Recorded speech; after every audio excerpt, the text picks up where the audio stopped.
शहर के बीचों बीच स्थित एक शानदार होटल मायामहल की 11वीं मंजिल पर एक आलीशान कमरा था।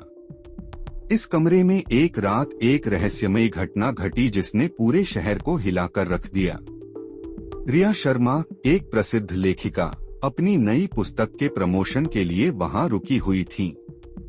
उन्होंने अपनी पुस्तक अपराध की परछाइयां के विमोचन के लिए उसी होटल को चुना था। रिया की उस रात आखिरी बार होटल के कैमरों में रिकॉर्डिंग हुई थी। उनके काले बाल और हल्के नीले रंग का ड्रेस पहने हुए उन्हें होटल के गलियारे में देखा गया था।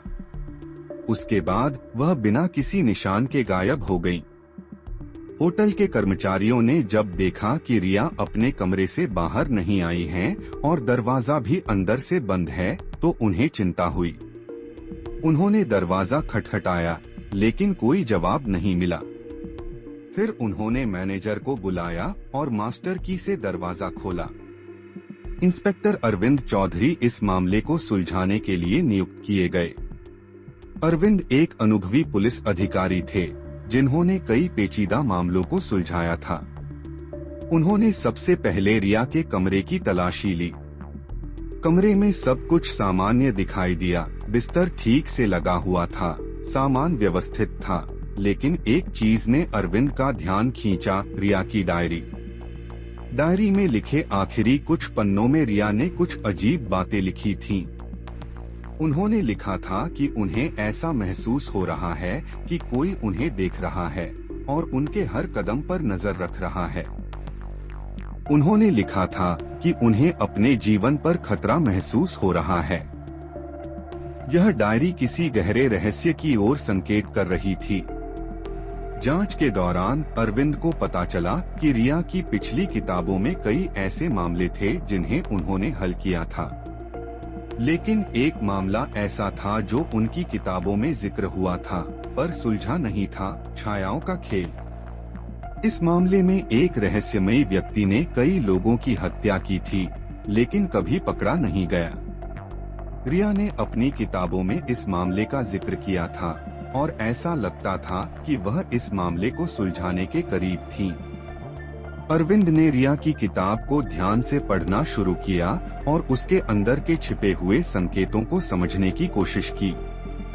अरविंद ने रिया के करीबी लोगों से पूछताछ शुरू की। रिया की सबसे अच्छी दोस्त निधि ने बताया कि रिया ने हाल ही में किसी अजनबी से मुलाकात की थी।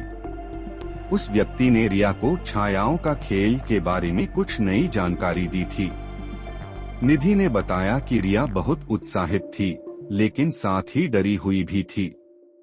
उसने निधि से कहा था कि अगर उसे कुछ हो जाए तो उसकी डायरी में लिखी बातें ध्यान से पढ़ी जाएं। अरविंद ने निधि से उस अजनबी के बारे में और जानने की कोशिश की, लेकिन निधि को ज्यादा जानकारी नहीं थी। अरविंद ने रिया की डायरी में लिखी हर बात को ध्यान से पढ़ा और उसे जोड़ने की कोशिश की। उसे एक सुराग मिला, एक नाम, आकाश सिंह। आकाश सिंह वही व्यक्ति था जिसने छायाओं का खेल में मुख्य संदिग्ध के रूप में जिक्र हुआ था, लेकिन कभी पकड़ा नहीं गया। अरविंद ने आकाश सिंह की खोज शुरू की और पता चला कि वह शहर के बाहरी इलाके में एक पुरानी हवेली में रहता है। अरविंद ने तुरंत एक टीम बनाकर उस हवेली पर छापा मारा।